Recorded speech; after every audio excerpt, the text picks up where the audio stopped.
একদিন এক যুবক তার বাবাকে বলল, বাবা, তুমি বলেছিলে পিতৃ ঋণ কখনো শোধ করা যায় না। তুমি ২৬ বছরে আমার পেছনে যত টাকা খরচ করেছ, তুমি কি জানো আমি আগামী ৩ বছরে সে টাকা তোমায় ফিরিয়ে দিতে পারবো? বাবা কিছুটা মুচকি হেসে বললেন, একটা গল্প শুনবি? ছেলে কিছুটা অপ্রস্তুত হয়ে নিচু স্বরে বলল, বলো বাবা, শুনবো। তখন বাবা বলতে শুরু করলেন, তোর বয়স যখন ৪ বছর, আমার মাসিক আয় ছিল মাত্র ২,০০০ টাকা।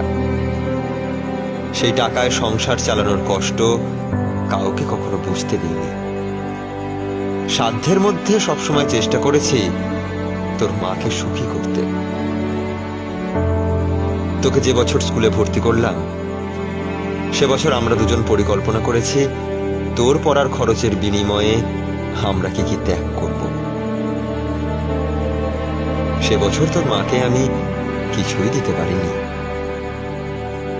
তুই যখন কলেজে, আমাদের অবস্থা তখন মোটামুটি ভালো, কিন্তু খুব কষ্ট হয়েছিল যখন তোর মা খুব অসুস্থ হয়ে পড়েছিল। ওষুধ কেনার জন্য রোজ ওভারটাইম করে, বাসে করে, পায়ে হেঁটে আর ঘামে ভিজে বাড়ি ফিরতে অসহ্য লাগতো। কিন্তু কখনো কাউকে বুঝতে দিইনি, এমনকি তোর মাকেও না। একদিন শোরুম থেকে একটা বাইক দেখে আসলাম। সে রাতে আমিও স্বপ্ন দেখেছিলাম আমি বাইকে চড়ে অফিসে যাচ্ছি। কিন্তু পরদিন তুই বায়না ধরলি ল্যাপটপের জন্য। তোর কষ্টে আমার কষ্ট হয় বাবা। আমি তোকে ল্যাপটপটা কিনে দিয়েছিলাম। আমার তখনকার ১ টাকা, তোর এখন ১ পয়সা। কিন্তু মনে করে দেখ, এই ১ টাকা দিয়ে তুই তোর বন্ধুদের নিয়ে পার্টি করেছিস, নতুন মোবাইলে হেডফোন কানে লাগিয়ে সারা রাত গান শুনেছিস, পিকনিক করেছিস, ভ্রমণ করেছিস, কনসার্ট দেখেছিস। তোর প্রতিটা দিন ছিল স্বপ্নের মতো। আর তোর ১০০ টাকা নিয়ে আমি এখন ডায়াবেটিস পরীক্ষা করি। আমার মাছ মাংস খাওয়া নিষেধ, কি করে এত টাকা খরচ করি বল? তোর টাকা নিয়ে তাই আমি কল্পনার হাট বসাই।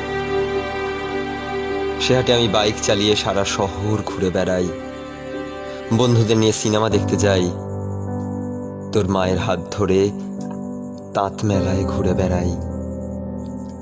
বাবারা নাকি কিপটে হয়, আমিও আমার বাবাকে তাই ভাবতাম। পুরুষ থেকে পিতা হতে আমার কোনো কষ্ট হয়নি, সব কষ্ট তোর মা সহ্য করেছে।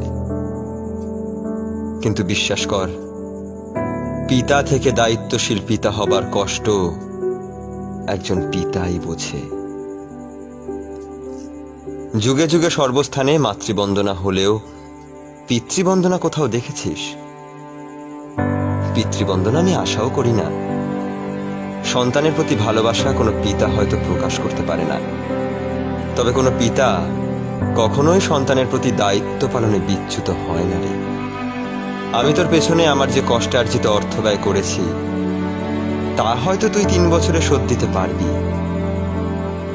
কিন্তু যৌবনে দেখা আমার স্বপ্নগুলো, যে স্বপ্নের কাঠামোতে দাঁড়িয়ে তুই আজ তোর ঋণ শোধের কথা বলছিস, সেই স্বপ্নগুলো কি আর কোনোদিন বাস্তব রূপ পাবে? আর যদি বলিস, বাবা আমি তোমার টাকা না, তোমার ভালোবাসা তোমায় ফিরিয়ে দেব, তাহলে বলবো, বাবাদের ভালোবাসা কখনো ফিরিয়ে দেওয়া যায় না। তোকে একটা প্রশ্ন করি, ধর তুই, আমি আর তোর খোকা ৩ জন একই নৌকায় বসে আছি। হঠাৎ নৌকাটা ডুবতে শুরু করলো। যে কোনো একজনকে বাঁচাতে পারবি তুই, কাকে বাঁচাবি? ছেলে হাজার চেষ্টা করেও কিছু বলতে পারছে না। উত্তর দিতে হবে না তোকে। ছেলেরা বাবা হয়, বাবা কখনো ছেলে হতে পারে না। পৃথিবীতে সবচেয়ে ভারী জিনিস কি জানিস? পিতার কাঁধে পুত্রের লাশ। আমি শুধু সৃষ্টিকর্তার কাছে একটা জিনিস চাই, আমার শেষ যাত্রায় যেন আমি আমার ছেলের কাঁধে চড়েই যাই। তাহলেই তুই একটা তোর ঋণ শোধ করতে পারবি, তোকে কোলে নেবার ঋণ। শ্রদ্ধা ও ভালোবাসা পৃথিবীর সকল বাবাদের প্রতি, যারা নিজেদের স্বপ্ন বিক্রি করে আমাদের মানুষ করেন।